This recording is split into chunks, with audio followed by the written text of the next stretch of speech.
까똑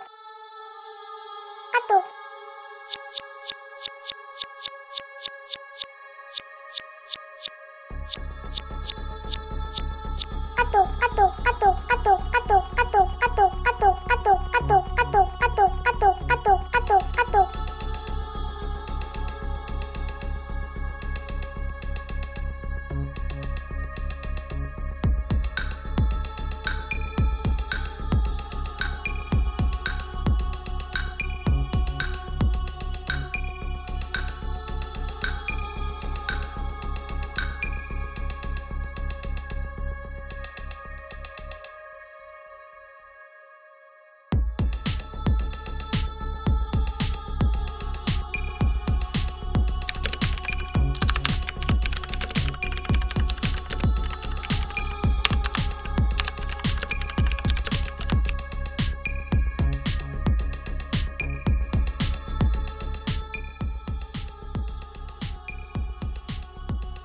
(2019년) 방송통신위원회 실태조사에 따르면 피해 유형 중 언어폭력이 가장 높게 나온 것을 알 수 있습니다.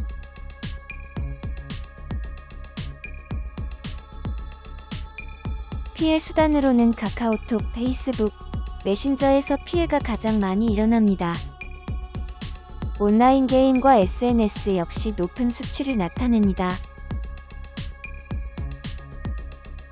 다음은 사이버 폭력을 가해하는 이유입니다.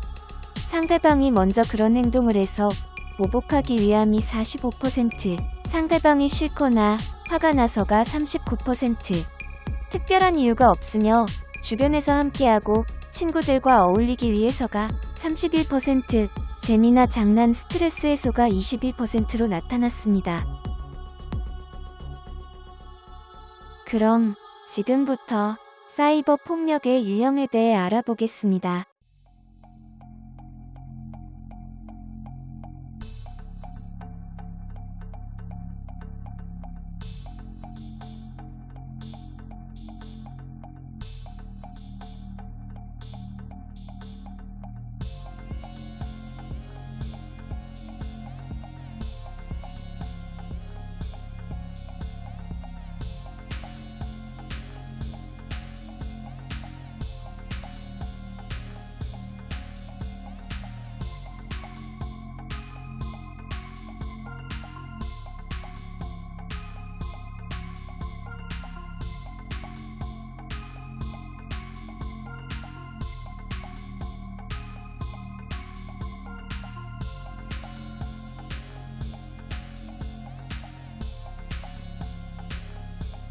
사이버 언어폭력이란 인터넷이나 모바일 메신저 등을 통해 욕설이나 인격 모독 또는 허위사실이나 비방하는 글을 올리는 것을 의미합니다.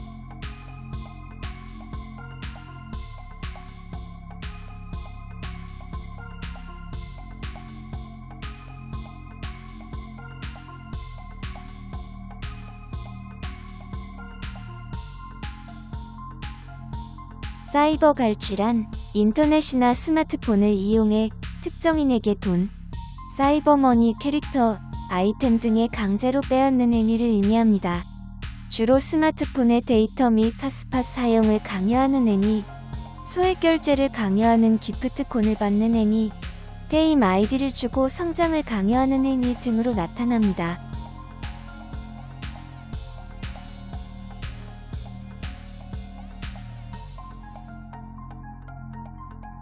까똑 까똑 까똑 까똑 까똑 까똑 까똑 까똑 까똑 까똑 까똑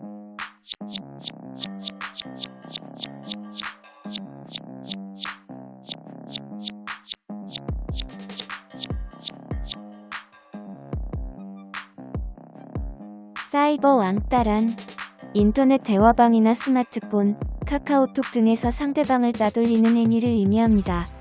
최근 사이버와 집단 따돌림을 뜻하는 불링에서 생겨난 합성어로 사이버 불링이라고 칭하기도 합니다. 채팅방에 초대해 단체로 욕설을 퍼붓는 때카, 채팅방으로 계속 초대하여 감옥에 갇힌 듯한 느낌을 주는 카톡 감옥, 카카오톡 등 단체 채팅방을 개설하여 피해 학생을 초대한 뒤 다른 학생들이 모두 퇴장하는 식으로 망신을 주는 방폭 등이 해당됩니다.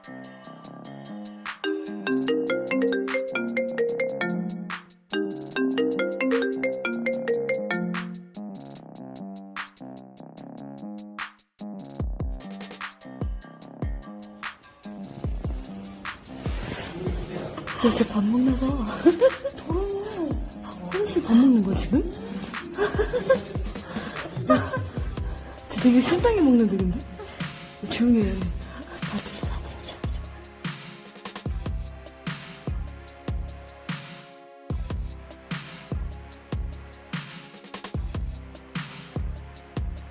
신상정보 유출이란 개인의 프라이버시에 해당하는 내용을 언급 또는 기재하거나 이름, 거주지, 학교 등의 신상정보를 유포시키는 행위를 의미합니다.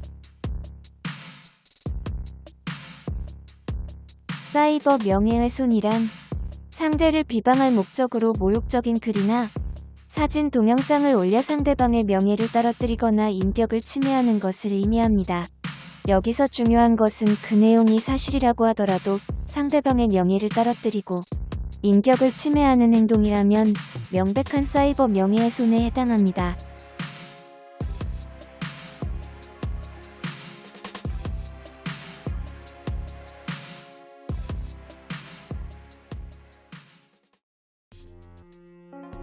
사이버 성폭력이란 성적인 묘사나 성적 비하 또는 성차별적인 발언 등을 포함한 내용을 인터넷이나 SNS에 올리거나 유포하는 행위에 해당합니다.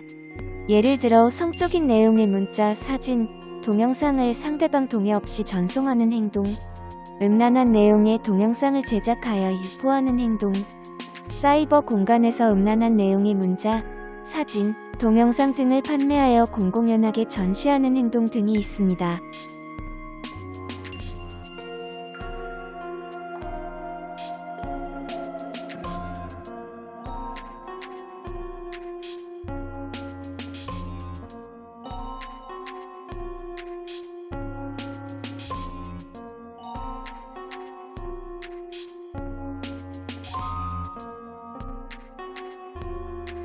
사이버 강요란 인터넷에서 다른 사람에게 원하지 않는 행동을 시키거나 심부름을 시키는 행위를 의미합니다.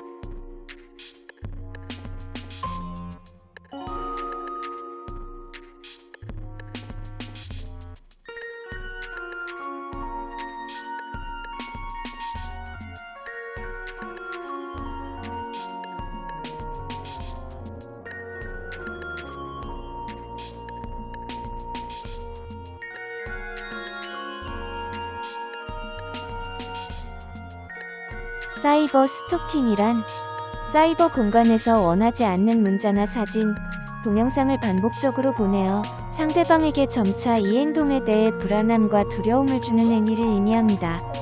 이래서 이후의 괴롭힘 정도로는 성립되지 않고 피해자 및 가족의 신변의 위협을 느낄 만한 행동이나 공포심, 불안감을 느꼈을 경우에 해당합니다.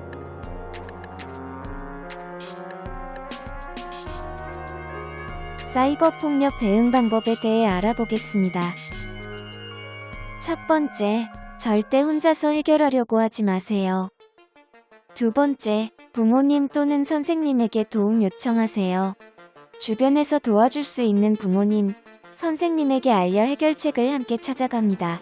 또한 이야기하기 어려울 경우 신뢰할 수 있는 친구나 선배에게 이야기하고 도움 요청하세요.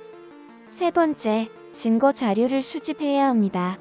거부 의사를 표현했음에도 상대방이 사이버 폭력을 지속한다면 그것을 증명할 수 있는 메신저, SNS 등 캡처하고 절대 삭제하지 않아야 합니다. 마지막으로 관련 기관에 도움 요청하거나 경찰에 신고하세요.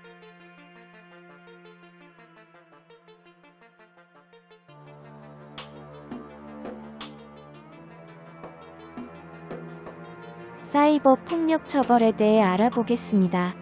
정보통신망을 통하여 사실을 즉시하는 사이버 명예훼손의 경우 3년 이하의 징역, 금고 또는 3천만 원 이하의 벌금. 그러나 허위 사실을 즉시할 경우 7년 이하의 징역이나 금고, 5천만 원 이하의 벌금. 사이버 모욕의 경우 1년 이하의 징역이나 금고 또는 200만 원 이하의 벌금. 사이버 성폭력의 경우 7년 이하의 징역이나 금고 또는 5천만 원 이하의 벌금. 사이버 스토킹의 경우 1년 이하의 징역이나 금고 또는 1,000만 원 이하의 벌금. 마지막으로 신상정보를 유출하는 경우 5년 이하의 징역이나 금고 또는 5천만 원 이하의 벌금에 처해집니다.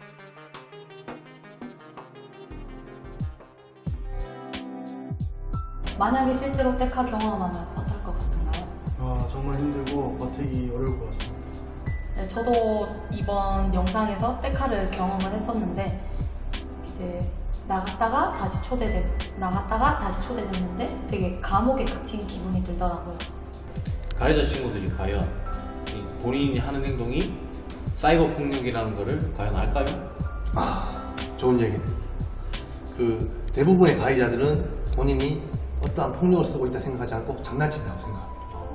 그러다 보니까 이 사이버 폭력이 아주 크게 문제가 될 수밖에 없는 상황이죠. 혹시 선생님은 사이버 폭력 경험 있으신가요? 네, 제가 게임을 하는데 채팅으로 갑자기 부모님 안부를 묻더라고요. 굉장히 입에 담지도 못할 그런 말들을 하는데 저도 똑같이 채팅을 쳐주려다가 똑같은 사람이 되면 안 된다 해서 안 했던 기억이 있습니다.